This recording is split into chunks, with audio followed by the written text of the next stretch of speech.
ઉત્તાનપાદ રાજા છે, રાજ્ય સંભાળે છે. બે રાણી છે, સુરુચિ અને સુનીતિ. આપણે પણ બે પત્ની છે. એક સુરુચિ, અને સુરુચિનો શબ્દ એક બહુ સુંદર 8મા સ્કંદમાં કથા આવશે. સુરુચિ એટલે વાસના. એક માણસ છે વાસનાને આધીન છે. વાસનાનો અર્થ એવો નથી કે ભોગ ભોગવા. ઘણા લોકો એવું સમજે કે ભાઈ વાસના એટલે ભોગ, કામ એટલે ભોગ. નહીં. આજે કઢી ખાધી સારા દહીંની બનાવી, કાલે ખાવાનું મન થયું, એ વાસના. વાસનાનો અર્થ એવું નથી કામ છે. એટલે દરેકને આધીન છે આ વાસના.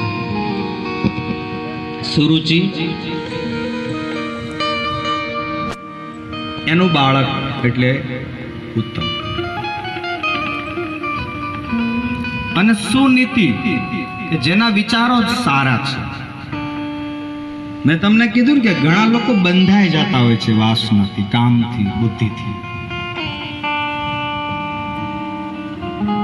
એટલે રાજા બેઠેલો, બે બાળક બાજુમાં. નાનું એવું 5 વર્ષનું બાળકને તો શું ખબર પડે છે. પણ હમણાં આપણે આંબો ગાયો કે એની સેવનારી છે વ્રજની નાર. જેણે સેવો હોય વ્રજની નાર, એના દીકરા આવા જ થાય છે.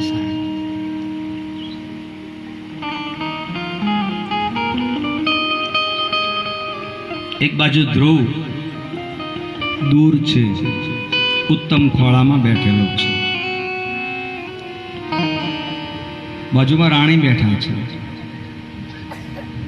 5 વર્ષનું બાળક એટલે ખબર પડે નહીં. અને બાળકોનો એવો નિયમ હોય, બાળક એટલે નિર્દોષ.